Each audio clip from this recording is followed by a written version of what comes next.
kabarnya kalian pada pagi hari ini? Alhamdulillah Bu, baik. Sebelum kita mulai pembelajaran hari ini, alangkah baiknya kita berdoa terlebih dahulu. Berdoa mulai. Bismillahirrahmanirrahim. Rabbi zidni ilma warzuqni fahma waj'alni minas sholihin. Amin ya rabbal alamin. Baik, Ibu absen terlebih dahulu ya. Ya Bu. Pak Iko, Hadir Bu. ada Elvira, Hadir Bu. Elvira Dwi Agustin. Sakit Bu, tidak masuk izin. Oh sakit, izin. Suratnya mana? Oh, menyusul ya Bu. Oh iya, nggak apa-apa ya. Kita doakan semoga Elvina cepat diberi kesembuhan ya. Ya. Al-Fatihah.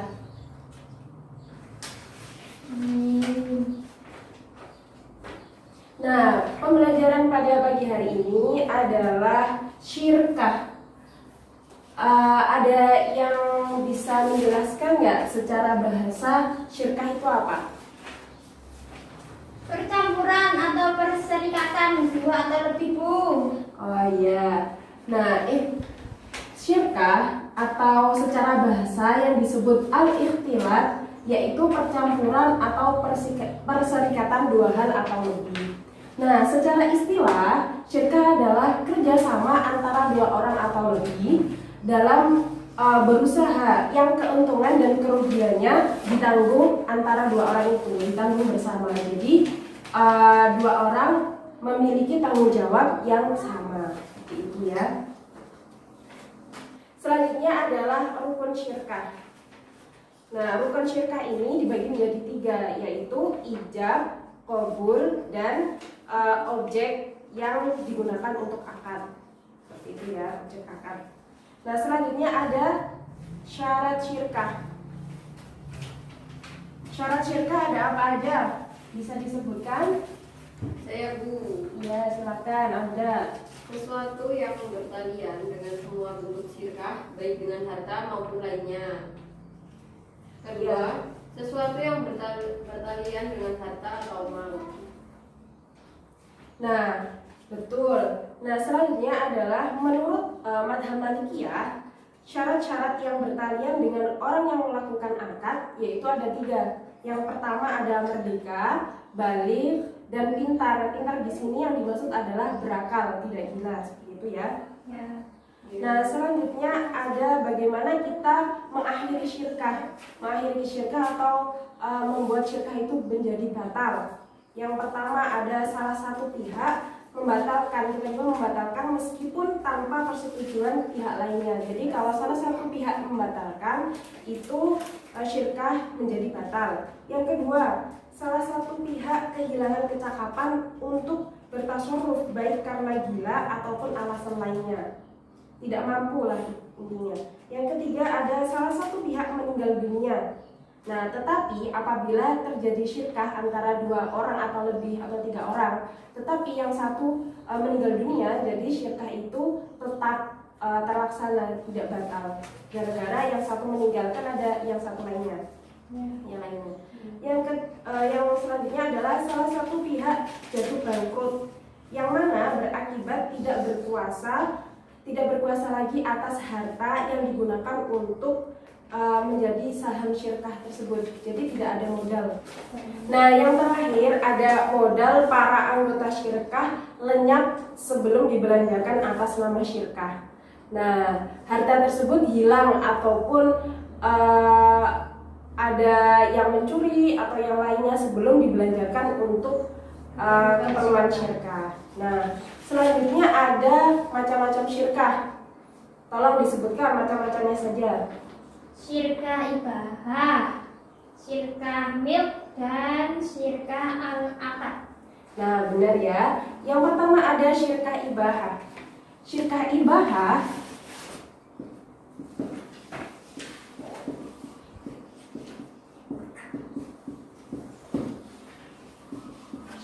ibahah adalah orang pada umumnya berserikat dengan baik dengan hak milik untuk mengambil atau menjaga sesuatu yang mubah pada asalnya tidak dimiliki oleh seorang pun, tidak ada pemiliknya, seperti itu. Yang kedua ada syirkah milk. yaitu jika dua orang atau lebih memiliki suatu barang atau hutang secara bersama-sama karena suatu sebab kepemilikan seperti membeli, hibah, dan menerima wasiat. Dan yang terakhir ada syirkah al-aqd atau akad ya, menggunakan akad, yaitu transaksi antara dua orang atau lebih untuk bekerja secara komersial melalui modal atau pekerjaan atau jaminan nama baik agar keuntungan dan kerugian ditanggung bersama. Jadi ada jaminan agar keuntungan dan kerugian itu ditanggung bersama, tidak ada salah satu pihak yang menanggungnya. Nah, tetapi secara garis besar syirkah itu dibagi menjadi dua, yaitu syirkah al-milk dan al-akad. Gitu ya. Iya. Baik, dari tahapan syirkah atau materi-materi tentang syirkah ada yang ditanyakan?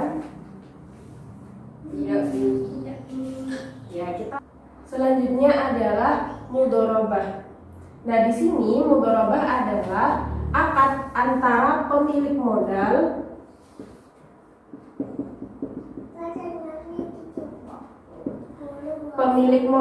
yaitu yang memiliki harta dengan pengelola modal.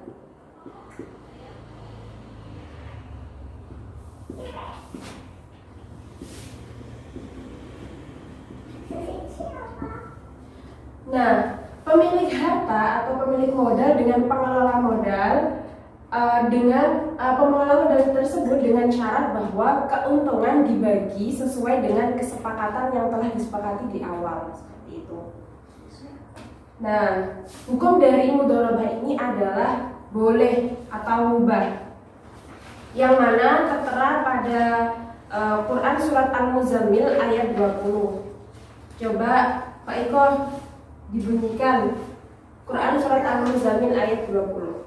Bismillahirrahmanirrahim. Wa akharuna yadribuna fil ardi yabtaguna min fadlillah.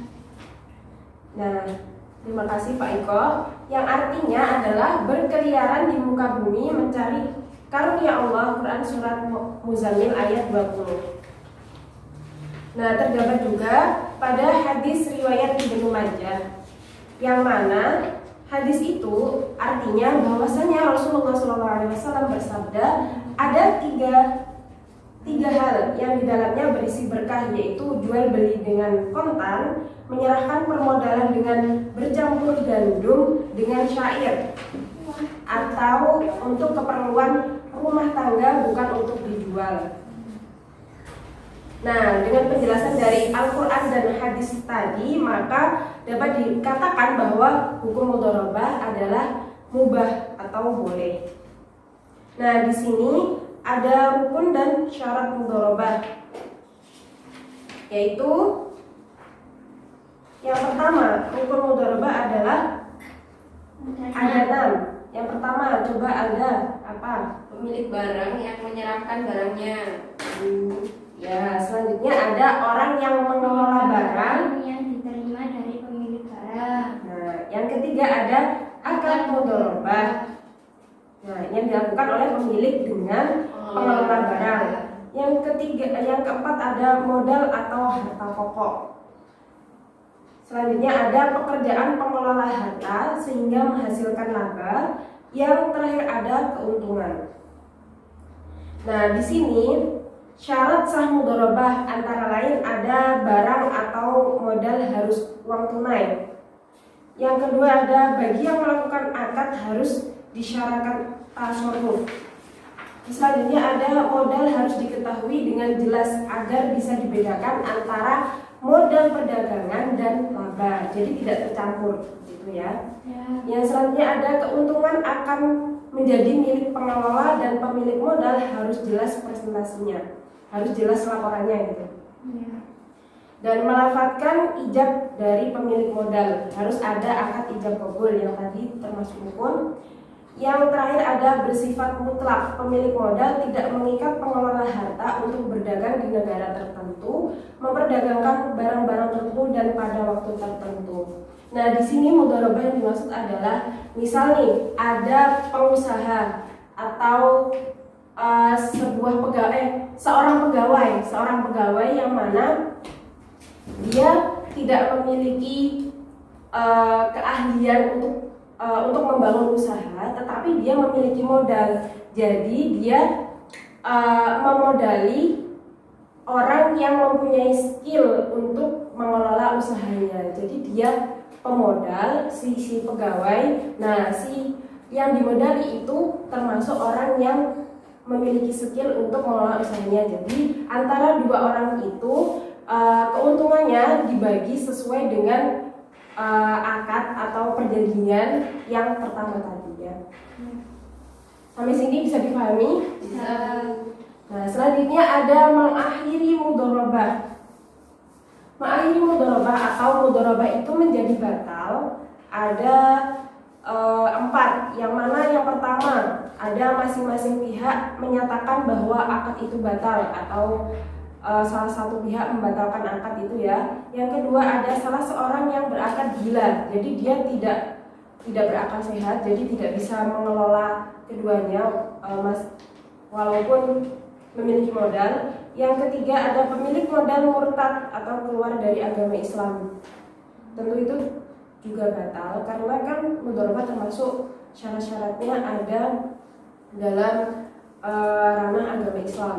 Yang terakhir ada modal telah habis terlebih dahulu sebelum dikelola pelaksana, seperti syarikat tadi ya.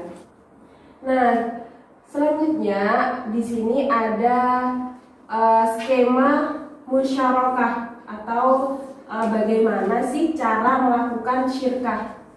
Yang pertama ada mitra usaha, yaitu yang memiliki modal dan skill. Yang kedua ada mitra usaha yang lainnya yang memiliki modal dan skill. Nah, di sini itu ada musyarakah antara dua orang ya. Nah, di sini antara pihak si A dan si B melakukan akad musyarakah. Ada perjanjian seperti itu ya.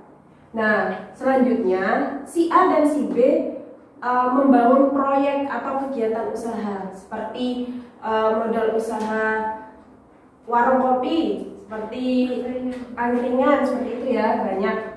Nah, jadi bagian keuntungan dari si A dan bagian keuntungan dari si B itu dibagi hasil. Jadi keuntungan dan kerugian itu dibagi dua orang ini, tidak salah satu orang yang menanggung.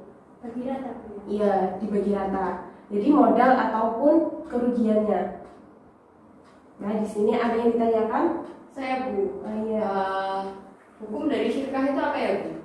Oh iya, hukum dari syirkah itu mubah atau boleh ya. Jadi jika dilakukan tidak mendapatkan apa-apa, jika ditinggalkan juga tidak mendapatkan apa-apa. Seperti ya mubah aja, boleh aja, tidak ada sunnah ataupun mewajibkan. Nah, selanjutnya ada skema mudharabah. Nah, mudharabah ini ada pihak si A dan si B.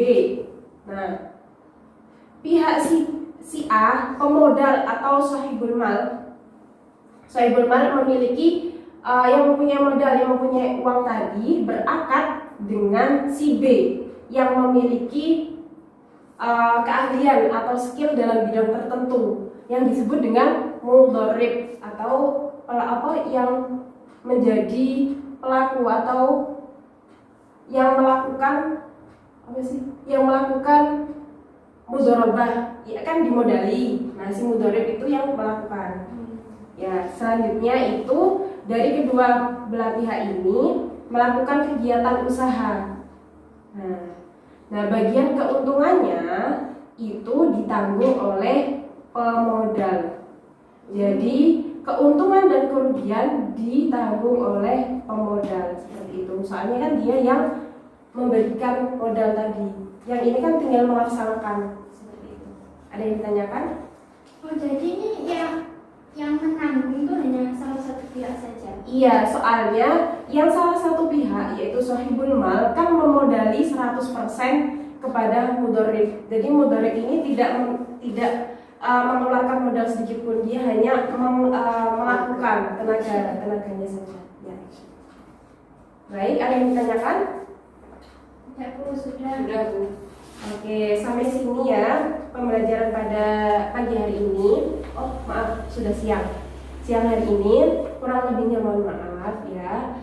Selanjutnya, jika ada kurang jelas, bisa ditanyakan pada lain waktu. Soalnya waktunya udah habis. Kita akhiri, kurang lebihnya mohon maaf. Semoga pembelajaran pada siang hari ini memberikan manfaat pada kita semua. Berdoa mulai. Bismillahirrahmanirrahim. Subhanakallahumma wa bihamdika asyhadu an la ilaha illa anta astaghfiruka wa atubu ilaik. Wassalamualaikum warahmatullahi wabarakatuh. Waalaikumsalam warahmatullahi wabarakatuh.